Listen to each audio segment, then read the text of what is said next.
K R Puram ವಿಧಾನಸಭಾ ಕ್ಷೇತ್ರ ನಾಡಿನಾದ್ಯಂತ ದಸರಾ ಹಬ್ಬವನ್ನು ಅದ್ದೂರಿಯಾಗಿ ಆಚರಿಸುತ್ತಿದ್ದು, ಅದರಲ್ಲೂ ವಿಶೇಷವಾಗಿ ಕೆಆರ್ ಪುರ ವಿಧಾನಸಭಾ ಕ್ಷೇತ್ರದ ಶಾಸಕರಾದ ಬೈರತಿ ಬಸವರಾಜ್ ರವರು ದಿನಾಂಕ 1-10-2025 ಬುಧವಾರ ಬೆಳಗ್ಗೆ 10 ಗಂಟೆಯಿಂದ ಸಾಯಂಕಾಲ 4 ಗಂಟೆಯವರೆಗೂ ದಸರಾ ಹಬ್ಬದ ಪ್ರಯುಕ್ತ ಔತಣಕೂಟ ಕಾರ್ಯಕ್ರಮವನ್ನು ಏರ್ಪಡಿಸಿದ್ದಾರೆ. ಸ್ಥಳ ಎಸ್ಎಲ್ಎಸ್ ಕ್ರೀಡಾಂಗಣ, ಸಾಯಿಬಾಬಾ ದೇವಸ್ಥಾನದ ಹತ್ತಿರ, ಕಾಡ ಅಗ್ರಹಾರ, ರಾಂಪುರ ಮುಖ್ಯ ರಸ್ತೆ, ಅಣಗಲಾಪುರದಲ್ಲಿ ಏರ್ಪಡಿಸಲಾಗಿದ್ದು, ಕ್ಷೇತ್ರದ ಎಲ್ಲ ಕಾರ್ಯಕರ್ತರುಗಳು, ಗ್ರಾಮಸ್ಥರು ಬಂದು ಕಾರ್ಯಕ್ರಮವನ್ನು ಯಶಸ್ವಿಗೊಳಿಸಬೇಕೆಂದು ಎ. ನಾರಾಯಣಪುರ ವಾರ್ಡ್ನ ಮಾಜಿ ಬಿಬಿಎಂಪಿ ಸದಸ್ಯರಾದ ಸುರೇಶ್ ರವರು ಮನವಿ ಮಾಡಿಕೊಂಡರು. ಹಾಗೂ ಇದೇ ಸಂದರ್ಭದಲ್ಲಿ ಆಯುಧ ಪೂಜಾ ಹಬ್ಬದ ಶುಭಾಶಯಗಳನ್ನು ಕೂಡ ತಿಳಿಸಿದರು. ವರದಿ ಶೋಭಾ, ಬೆಂಗಳೂರು. ನಮ್ಮ ಶಾಸಕರಾದಂಥ ಬಿ.ಎ. ಬಸವರಾಜ್ ಅವರು ಅನ್ನದಾಸೋಹ ಕಾರ್ಯಕ್ರಮ ಮಾಡ್ಕೊಂಡಿದ್ದಾರೆ. ಕಾಡಗ್ರಹಾರ ಸಾಯಿಬಾಬಾ ದೇವಸ್ಥಾನ ಹತ್ರ, ಕಾಡಗ್ರಹಾರ ಹತ್ರ ಸಾಯಿಬಾಬಾ ದೇವಸ್ಥಾನ ಇದೆ. ಅದರ ಹತ್ರನೇ, ಅದ್ರ ಪಕ್ಕದಲ್ಲೇ ಇದೆ. ಅಲ್ಲಿ ಎಲ್ಲರೂ ಬರಬೇಕು. ಟೈಮು 11 ಗಂಟೆಯಿಂದ ಸ್ಟಾರ್ಟ್ ಆಗುತ್ತೆ.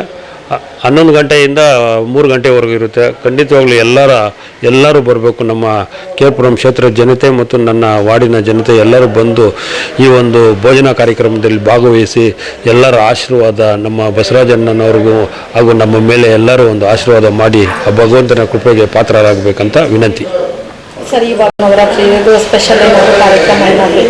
ಖಂಡಿತವಾಗ್ಲೂ ಮೇಡಮ್, ನವರಾತ್ರಿ ಉತ್ಸವಗಳು ಎಲ್ಲ ಅಮ್ಮನ ದೇವಸ್ಥಾನದಲ್ಲಿ ಎಲ್ಲರೂ ಪಟ್ಟಕ್ಕೆ ಕುಣಿಸಿದ್ದೀವಿ. ಎಲ್ಲ ದೇವರುಗಳಿಗೂ ಬೆಳಗ್ಗೆ ಸಾಯಂಕಾಲ ಪೂಜಾ ಕಾರ್ಯಕ್ರಮಗಳು ನಡೀತಾನೆ ಇದೆ. ಈ 11 ದಿನ ಏನು ಕಾರ್ಯಕ್ರಮ ಇದೆ, ಪಟಲಮ್ಮ ದೇವಸ್ಥಾನ, ಮುಲ್ಕಂಠಮ್ಮ ದೇವಸ್ಥಾನ, ಯಲ್ಲಮ್ಮ ದೇವಸ್ಥಾನ, ಮಧುರಮ್ಮ ದೇವಸ್ಥಾನ, ಈ 4 ದೇವಸ್ಥಾನಗಳು ಸತತವಾಗಿ ಸುಮಾರು ವರ್ಷಗಳಿಂದ ಸತತವಾಗಿ ನಮ್ಮ ಎಲ್ಲ ಸ್ನೇಹಿತ ಬಂಧುಗಳು ಎಲ್ಲರೂ ನಡೆಸ್ಕೊಂಡು ಬರ್ತಾ ಇದ್ದಾರೆ. ಈಗೂ ನಡೆಸ್ಕೊಂಡು ಹೋಗ್ತಾ ಇದ್ದೀವಿ. 11 ದಿನ ಎಲ್ಲರೂ ಆ ತಾಯಿಗೆ ಆಶೀರ್ವಾದ ಪಡೆದು ಎಲ್ಲರೂ ಸಾಯಂಕಾಲ ಆಗಿದ ತಕ್ಷಣ ಎಲ್ಲ ದೇವಸ್ಥಾನಗಳಲ್ಲಿ ನೀವು ಒಂದ್ಸರಿ ಸಾಯಂಕಾಲ ಹೊತ್ತು ಬಂದು ನೋಡಿ, ಎಲ್ಲ ಸಹಸ್ರಾರು ಸಂಖ್ಯೆಯಲ್ಲಿ ಎಲ್ಲ ಭಕ್ತಾದಿಗಳು ಬರ್ತಾರೆ. ದಿನನಿತ್ಯ ಬಂದು ಆ ದೇವಿಯ ಒಂದು ಕೃಪೆಗೆ ಪಾತ್ರರಾಗ್ತಾರೆ. ಆ ಭಗವಂತ ಎಲ್ಲರಿಗೂ ಆರೋಗ್ಯ ಆಯುಷು ಕೊಡಲಿ ಅಂತ ಹೇಳ್ಬಿಟ್ಟು ಸದಾ ನಾವು ವರ್ಷನೂ ಎಲ್ಲರೂ ಈ 4 ದೇವಸ್ಥಾನಗಳಲ್ಲಿ ಯಾವಾಗೂ ನವರಾತ್ರಿ ದುರ್ಗಿ ಪೂಜೆ ಸತತವಾಗಿ ವಿಜೃಂಭಣೆಯಿಂದ ನಡೀತದೆ. ದಿನಕ್ಕೆ ಒಂದೊಂದೊಂದು ಅಲಂಕಾರಗಳಿಂದ ಎಲ್ಲ ಜನ ಅವ್ರವರು ಪೂಜೆಗಳು ಕೊಡ್ತಾರೆ. ಪಾಪ ಎಲ್ಲ ಕೊಟ್ಟು ಆ ದೇವಸ್ಥಾನ ಟ್ರಸ್ಟ್ ಅವ್ರು ನಡೆಸ್ಕೊಡೋರು ಎಲ್ಲರೂ ಸತತವಾಗಿ ನಡೆಸ್ಕೊಂಡು ಬರ್ತಾಯಿದ್ದಾರೆ. ಎಲ್ಲರಿಗೂ ಆ ಭಗವಂತ ನಮ್ಮ ಜನತೆಗೆ ಎಲ್ಲರಿಗೂ ಆರೋಗ್ಯ ಆಯುಷು ಕೊಡಲಿ. ಮತ್ತೊಮ್ಮೆ ನಾನು ಈ ನವರಾತ್ರಿಯ ಹಬ್ಬದಂದು, ಈ ಆಯುಧ ಪೂಜೆ ದಸರಾದಂದು ಎಲ್ಲರಿಗೂ ಒಳ್ಳೆಯದಾಗಲಿ, ಲೋಕ ಕಲ್ಯಾಣಕ್ಕೆ ಎಲ್ಲರಿಗೂ ಒಳ್ಳೆಯದಾಗಲಿ ಅಂತ ಆಶಿಸ್ತೀನಿ. ಇತಿ ವಿ. Suresh, ward number 56. ಆಯುಧ ಪೂಜೆ ಸಮಸ್ತ ನಾಡಿನ ಜನತೆಗೆ ಒಂದು ವಿಷಯ ತಿಳಿಸಿ ಸರ್. ಎಲ್ಲರಿಗೂ ಆಯುಧ ಪೂಜೆ ಮತ್ತು ವಿಜಯದಶಮಿಯ ಶುಭಾಶಯಗಳು. ಆ ಭಗವಂತ ಆರೋಗ್ಯ ಆಯುಷು ಐಶ್ವರ್ಯ ಸಕಲ ಸಂಪತ್ತು ನೀಡಲಿ.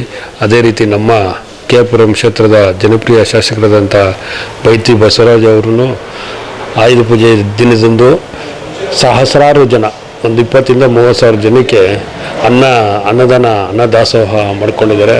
ಖಂಡಿತವಾಗಲೂ ಎಲ್ಲರೂ ಬರಬೇಕು. ಎಲ್ಲರೂ ಬಂದು ಈ ಆಯುಧ ಪೂಜೆ ದಿನದಿಂದ ಬಂದು ಅವರು ಒಂದು ಭೋಜನ ಕಾರ್ಯಕ್ರಮ ಮಾಡ್ಕೊಂಡಿದ್ದಾರೆ. ಖಂಡಿತ ತಾವೆಲ್ಲ ಬಂದು ಅಲ್ಲಿ ಸವಿದು ನಿಮ್ಮ ಆಶೀರ್ವಾದ ನಮ್ಗೆ ಸದಾ ನಮ್ಮ ಬಸವರಾಜ್ ಅವ್ರಿಗಿರಲಿ ಅಂತ ತಮ್ಮಲ್ಲಿ ವಿನಂತಿ ಮಾಡಿಕೊಡ್ತೀನಿ.